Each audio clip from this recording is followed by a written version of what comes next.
غیر قانونی طور پر بھارت کے زیر تسلط جموں کشمیر میں بھارتی قابضین نے کل جماعتی حریت کانفرنس کے سینئر رہنما میر وائس عمر فاروق کو ایک بار پھر تاریخی جامع مسجد سری نگر میں نماز جمعہ کی ادائیگی سے روک دیا۔ انجمن اوقاف جامع مسجد نے میر وائس کو نماز جمعہ کی ادائیگی سے روکنے پر قابض انتظامیہ کی شدید مذمت کی۔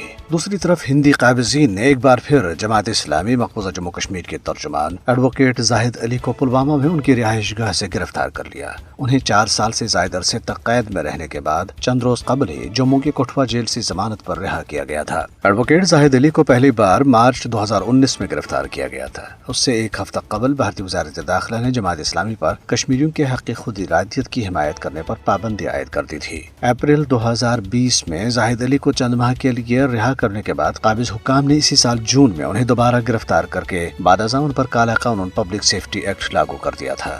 ادھر بھارتی فوجیوں نے ادھم پور، کٹھوا، ڈوڈا، پونچھ، راجوری، کپواڑہ، بارامولہ، بانڈی پورہ، پلوامہ، شوپیاں اور کولگام اضلاع میں محاصرے اور تلاشی کی پرتشدد کارروائیاں جاری رکھیں۔ متعدد علاقوں کے رہائشیوں نے میڈیا کو بتایا ہے کہ بھارتی قابض فورسز کے اہلکار لوگوں کے گھروں میں زبردستی گھس کر مکینوں کو خوف و دہشت کا نشانہ بنانے کے علاوہ گھریلو سامان کی توڑ پھوڑ کرتے ہیں۔ کل جماعتی حریت کانفرنس نے کشمیریوں کو درپیش مشکلات پر عالمی برادری کی مسلسل خاموشی پر افسوس کا اظہار کرتے ہوئے کہا ہے کہ اس سے مقبوضہ علاقے میں نہتے کشمیریوں پر مزید ظلم و تشدد کے لیے بی جے پی کی زیر قیادت بھارتی حکومت کی حوصلہ افزائی ہو رہی ہے۔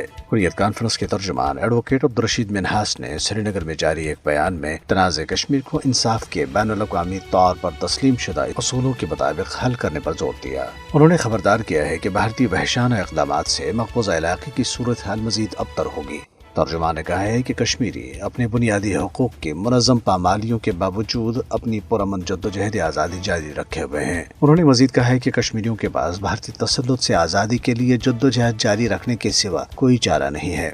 پی ڈی پی کی سربراہ محبوبہ مفتی نے کہا ہے کہ مودی حکومت مقبوضہ جموں کشمیر میں 1987 جیسی صورتحال دہرانے کی کوشش کر رہی ہے، جب انتخابات میں بڑے پیمانے پر دھاندلی کی وجہ سے حالات خون ریزی سمیت سنگین صورتحال اختیار کر گئے تھے۔ بارامولہ میں ایک ریلی سے خطاب کرتے ہوئے انہوں نے کہا ہے کہ 1987 کی انتخابی دھاندلی کو دہرانے کے لیے بھارت اپنے پرانے ہتھ کنڈے استعمال کر رہا ہے۔ انہوں نے خبردار کیا ہے کہ مقبوضہ جموں کشمیر میں جاری انتخابات میں دھاندلی کے تباہ کن نتائج برآمد ہوں گے۔ نیشنل کانفرنس کے نائب صدر عمر عبداللہ نے شمالی کشمیر کے مختلف علاقوں میں ریلیوں سے خطاب کرتے ہوئے کشمیری عوام کے مفادات، منفرد شناخت اور وقار کے تحفظ کے لیے جدوجہد جاری رکھنے کے عزم کا اعادہ کیا۔